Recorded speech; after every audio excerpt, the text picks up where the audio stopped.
Those are my levels. Let's see. All right, looks good. DailyAstrocat.com, the weekly astrology report.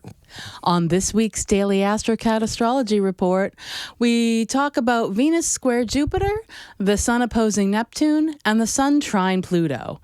We're also going to get to speak about the autumn equinox. We are also going to discuss a Venus trine Chiron. The moon begins this week in Libra and will end the week in Capricorn. Hello, beautiful friends. Thank you all for joining us. Welcome to the Lunar Weekly Astrocat Preview. It's time to concentrate and focus. Intentions set are intentions well met. I'm Shane Jensen. I'm an astrologer, and I like to interpret the daily influences of the moon on us and our environs against the backdrop of traditional Western astrology. And I'm Carrie Jensen. I'm a kitchen witch, co-conspirator, songstress, and a neurospicy nerd for all things New Age. I'm a very happy astrologer, okay? I don't buy the caution and negativity. As the daily forecasts are becoming more truly lunar-focused, we can get a snapshot of the day. This is going to leave this weekly program for some largely thematic ideas. Cool. And here are some of the changes. Here are some of those changes that I kind of hinted towards. Really? Mm-hmm. Well, I think you're happy because you were able to beat the Mercury retrograde ban on no new tech projects. That could very well be. You know, there's a confidence that we're feeling just about now. Folks with Mercury prominent in their charts, those folks, yeah. For me, this is significant since, as a Virgo rising, Mercury is the ruler of my chart. The outer planet placements in the chart from the last few weeks will be repeated again next year. Think about that. So all of that Sun, trine, Neptune, Sun, trine, Uranus, Mercury, trine, Neptune, and Uranus and Jupiter. Yes, that's what we're going to be looking forward to next year as well. Well, I'm really glad to see you get some of your swagger back. Now, tell me more about this last week of the Sun in Virgo. Oh, absolutely. The end of the Virgo season could find us in a much different place than when we entered. This was a season of change in many ways. Personally, we've decided on what it is that our personal Venus has settled upon. We have dreams and goals. We all have things about us we like. Naturally, we have a reason and purpose. This Virgo season tested some of those suppositions. Maybe we had to readjust how we cope.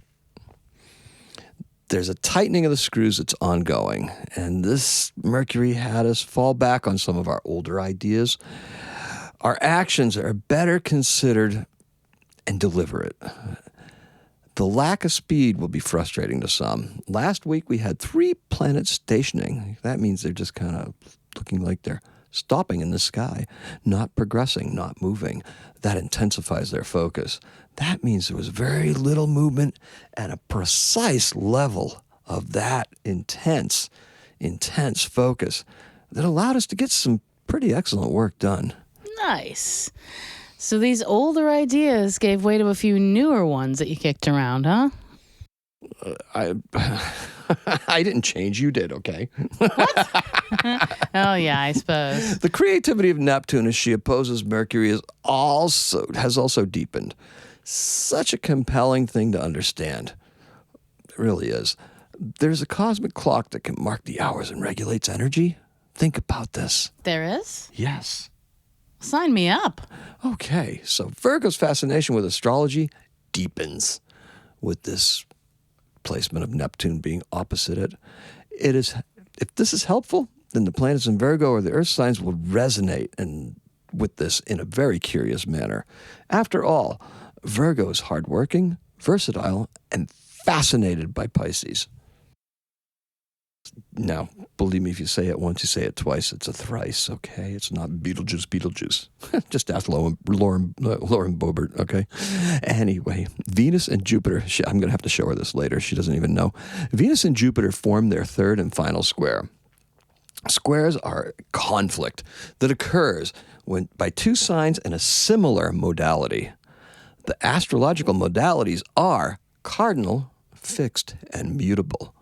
So we know that squares are conflicts, but not all conflicts are bad. Conflict sounds too confrontational. Right, it does. Both energies are pulling in a similar direction. If you think about it, a square, you're either going up, down. It's like a 90-degree thing. But if you compromise in the middle, it's kind of like a similar direction. They're not opposite, because that would be an opposition. And they're certainly not over here, because that would give it an entirely new direction.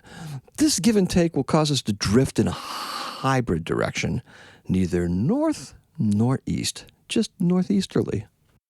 Cool. Perhaps we will need to look at the midpoint between the two. How about focusing on an opposing point? That would be good, right? That would be a very Sabian way of interpreting this energy. How so?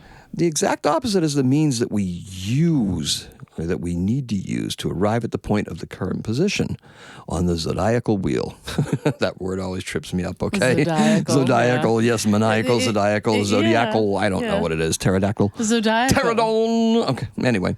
I don't know. For some reason, the first word that came to my mind was diabolical. Diabolical, zodiacal, zodiacal, I don't know. Zodiacal, I don't know. I don't even know if it's a word or not. It's a wheel with 360 little degrees on it, and that's where the zodiac kind of resides. Little degrees, not big degrees? Little degrees, Are you yes. sure it's big degrees? Are you sure it's little degrees? There's only 360 of them. There's no more in a circle. There's a whole big sky. Neither the twain shall meet. No. So, on Sunday, the Venus-Jupiter square is roughly conjunct with the moon. It provides a little bit of subtle dominance. The moon in Sagittarius is right on the cusp of Capricorn. This is an interesting dynamic. This Venus-Jupiter square is the third go-around. The first time both planets were direct, they were direct. The second time, Venus was retrograde. Now, Venus is direct, and Jupiter is the planet that is retrograde. Our interpretation of Venus in Leo was that we were going to manifest some more material things into our lives. But that was when the sun was in Leo. Now the sun is almost all the way through Virgo and will enter the house of Venus. That would be Libra. This is an accounting of sorts. We're going to take up a tally of things that are no longer of use to us. It's time to change the wardrobe. Weather's starting to change. The summer digs get packed up. Venus is interested in less clutter because the sun's still in Virgo. That's why, yeah. So how is Jupiter affecting this? Let's see. Well, of course, less makes room for more. The two benefics can team up to make room for us to accumulate better and more desirable items. Yeah. Think of it like a mental yard sale. This doesn't apply to just material items. That's great. That's cute. There are attachments and ideas that could also use a bit of downsizing. That will also make some room for expansion as well. That's pretty cool. It certainly will. So when the going gets tough for Venus, Venus gets naked? Venus gets naked! Hey, maybe shedding some clothes and not so fruitful ideas is a good way to view this square. Yeah, well, in most of the myths, that's exactly what Venus does. Aphrodite, or whoever you want to call her. Even Shameless Jupiter hussy. in Taurus can be swayed by the less is more mentality. Well, think about it. Venus and Jupiter were sleeping all around. Hercules and God only knows who else was. Yeah, they all were. Turning into swans, turning into bulls, seducing Europa, all sorts of stuff like that. It was the OG soap opera, seriously. Even Jupiter in Taurus can be swayed by this less is more mentality, especially if it's Venus, right? The treasure within, can emerge with less trappings. We need to make room for a different quality of possessions. I still think you need to refine your Venus archetype, though. I could, but yeah, It's just still just a little bit Barbie. Every transgression that Jupiter had, that Zeus had, he'd blame on Venus anyway. Hera would be like, Really? "Why were you out cavorting?" "Oh, Venus made me do it." It's just a lust in my heart. I think he means something that rhymes, but Thrust? Yes, The thrust in my heart. something like that. Yes. I could just expand and use Ceres, Juno, Hygeia, and Pallas Athena. Haumea is another female-associated Kuiper Belt object as well. But not with Jupiter retrograde. You got to focus on the basics. Pare down your offerings and refine the fundamentals. That's always a good idea, isn't it? Now we get to talk about the higher octave of Venus, Neptune. Well, I know you buy into that, so I you sure? I know you don't need to ask that, Are you sure? or that I don't need to ask. I don't know. Why don't you try asking it? Do you really buy into that? Not really. Really? I think that I have an affinity. That they have an affinity. Right? I think they do. I also have an affinity. I have an affinity for Neptune. I also have an affinity for Venus. Venus is exalted in Pisces. Jupiter is the traditional ruler of Pisces. I've discussed previously that expansive Jupiter's energy in Pisces is directed inward rather than outward, at inner things, our inner lives, our soul lives, rather than out there material things. I personally don't take Neptune lightly, but as far as an octave or something like that, Neptune is mysterious. Neptune is the veil. Neptune isn't the relationship. It's not that whole thing where Venus is, but there's some beauty to it, of course, and also there's some creativity. Neptune is trine to both Mercury and Venus in my chart. Well, that explains a lot. Your Neptune's in your third house. The third house is all about mental processes now, isn't it? Yep, I'm in trouble. Secretive Scorpio is in my third house. Communications and my thought process are cryptic and unreachable. You don't say. Yeah, well, I have no real filter. Lucky for me, not too many people get gentle sarcasm. Gentle sarcasm? Sometimes it's not so gentle, but And sometimes it's subtle sarcasm, too. Yeah. It could be. If it were an art form, you'd be a master. Oh, yes, I would be. I'd be Sarcasso. Sarcasso. Sarcasso. The painter with the little mustache going, I got you with that one, didn't I?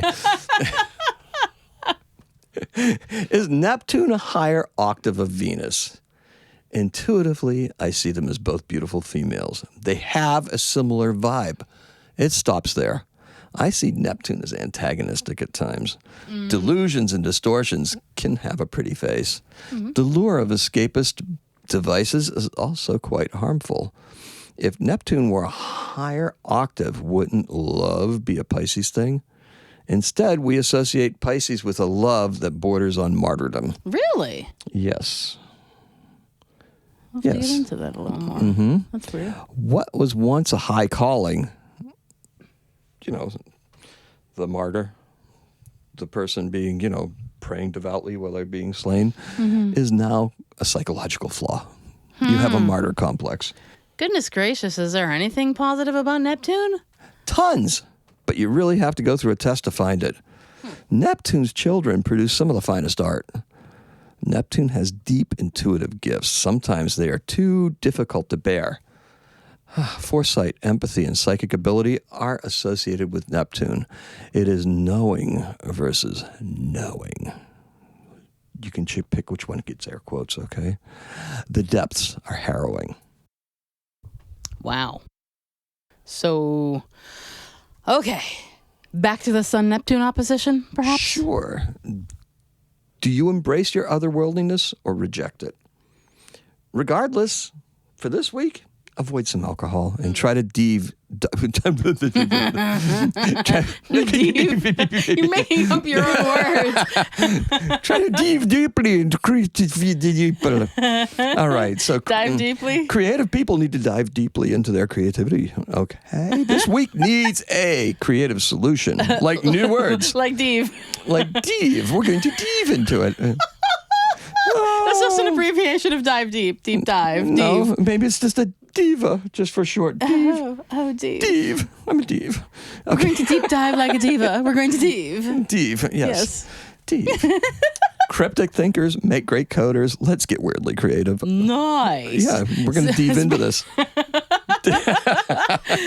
Speaking of weird and deviant and all these things, there's a whole business of there's a series of trines, a grand trine or two. What's going on there? And Earth trines. I mean, the sun in Virgo is forming that aspect with both Uranus and Pluto this week, right? They're separate events, though. You think so? Yeah. No? They're not separate events? This is the good, the bad, and the grounded. Wow, wow, wow. Woo-woo. All right. Not really. Retrograde Uranus is driving an alternative narrative financially. Cryptocurrencies have been in the news lately.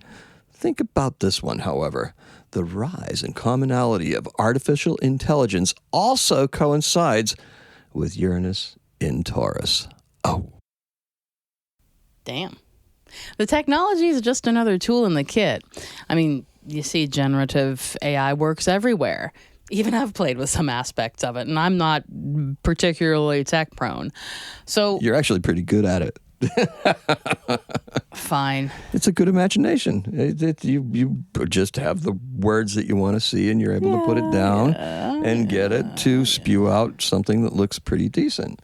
We'll have to post a few of them because it's kind of fun. Well, so why Uranus, though? The first question should be, why Taurus? Really? Venus nurtures and promotes creativity. This is demonstrated by her affinity with the water signs. She's at her absolute best in Pisces, and this brings a different level of creativity and artistry to the table, particularly in the modern era. Uranus is very slow moving, and Uranus is in Taurus. Uranus is a planet associated with revolution, society, and invention. Uranus is the modern ruler of Aquarius, but there's a certain level of slow community building that precedes a societal revolution. Crypto has a community, so does AI.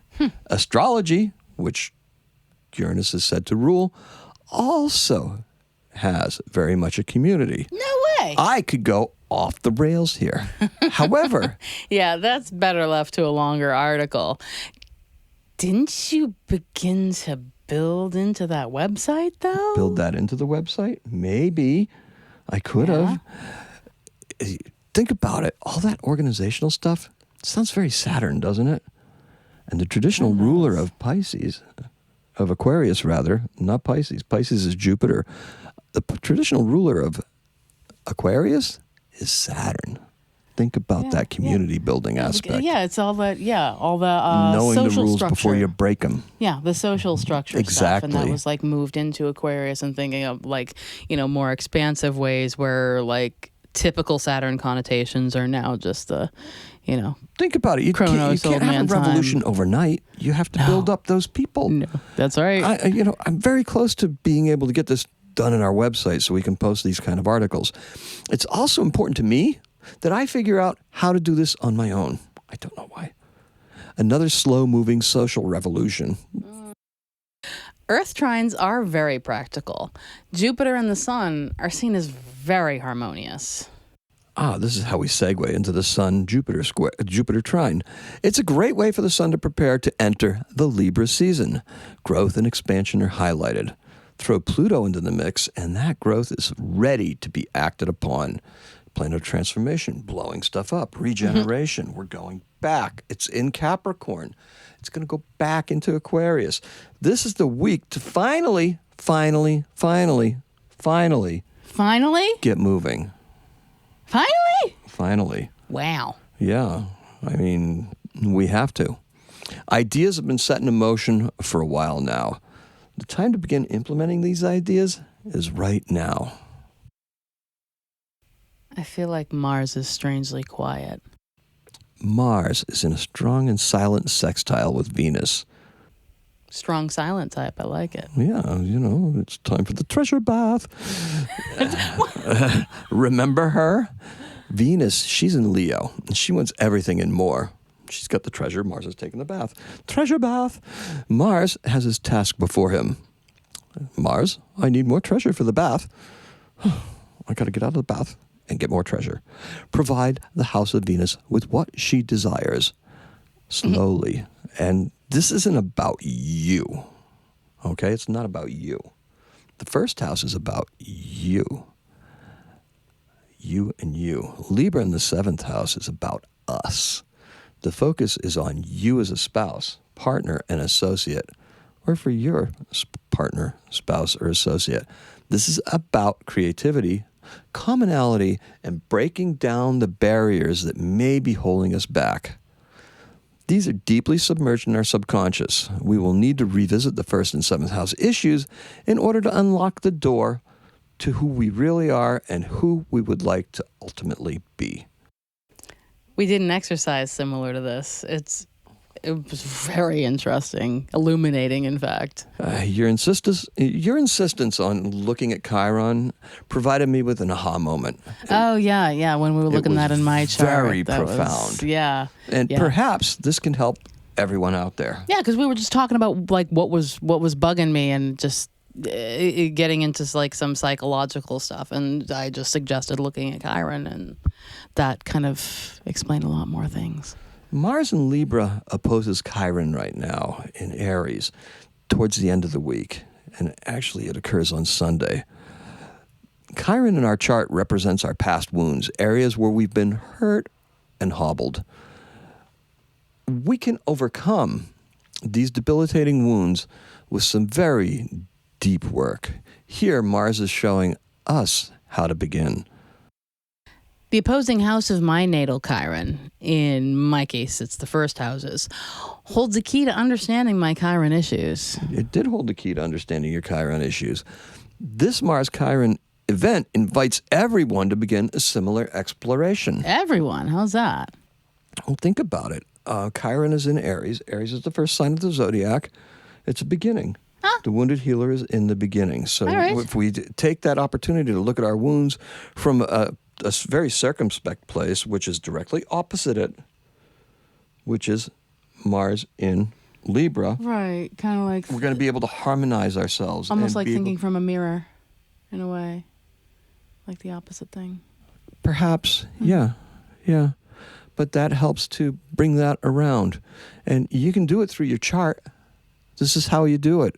It's a Mars-Chiron event that invites everyone to look at where your Chiron is at, find it in your chart, and how we can all step into our natural power, forgive ourselves, and then use our innate healing ability to help assist others. Wow, that's some stuff.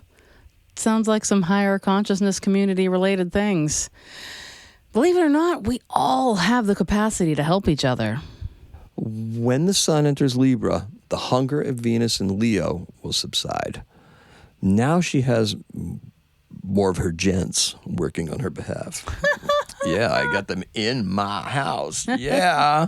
Sun, I have a job for you. Mars, I have a job for you. No, yes. Second Mel Brooks reference from the same movie. There we go.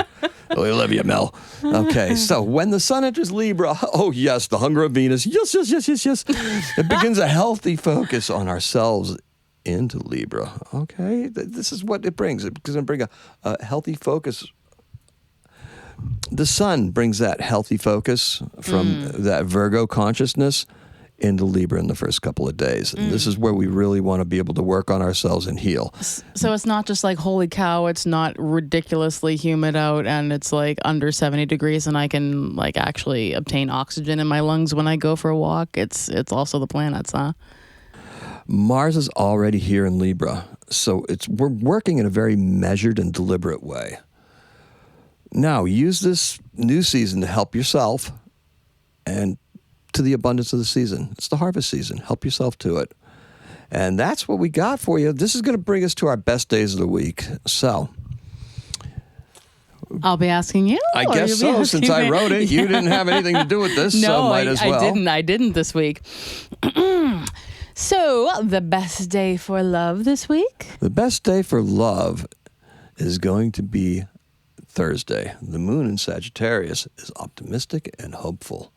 Today is a good day to feel lucky in love. Nice. Now, the best day for business? Best day for business is Saturday. Crush every metric. Crush every metric. Explore every avenue.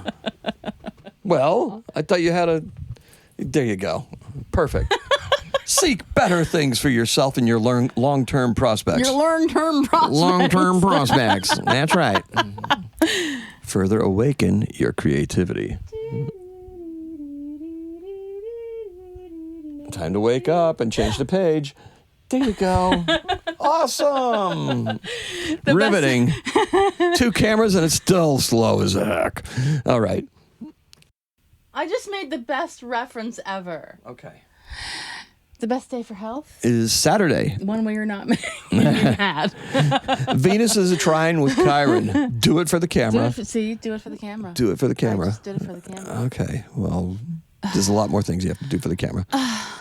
The best day for transformation? The best day for transformation is Thursday. The sun is trine Pluto. Changes in the air. Money gets a little better, believe it or not. Now's the time to really make it rain. Make it rain. That's right. Okay. The transformation is almost complete. It began with simply building a table in a database, and now it's extending into areas we never dreamed of being able to talk about. It begins with a birth chart, your birthday, your time and place of birth. That's where it begins. Now remember, a chart really doesn't lay out your destiny, all right? It provides another understanding of your unique possibilities, both your strengths and your weaknesses. And perhaps that is the best place to begin looking. Yes, indeed. Thank you all for joining us. We are all together on this rock. Oh, I should have changed that. Let's start acting like it. Please share this and any of our work that strikes your fancy. Oh, I like that. I like the way he says that. Oh, my goodness. It's so good. Okay. Like, follow, and hit the bell for notifications. Hopefully we made a difference for you. At least my ridiculousness may have.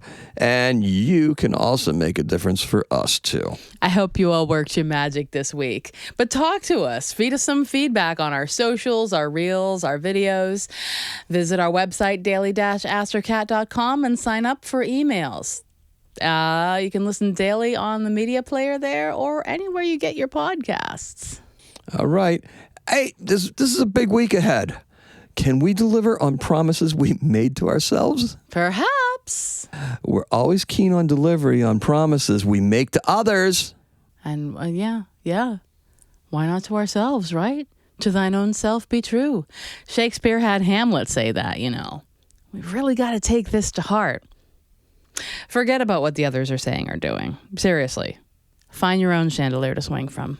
I've always liked that expression for individuality. It's my chandelier. It's over here. It's not my chandelier, baby. Yeah. Okay. Yeah. Join the email list. Let's begin building our community. If you dig our vibe and our style, don't be shy. Let us know. We all have quite a bit to offer, and we can't wait to hear some of your wisdom and wise words. That's right. That's all we have for you. Have a happy Astro Week. Happy Astrocatting. Didn't work. Wow. Yeah, Got 2 definitely cameras. not. Watch this. Yeah, 2 cameras, and like one of them would be wonky. One of them would be like sideways.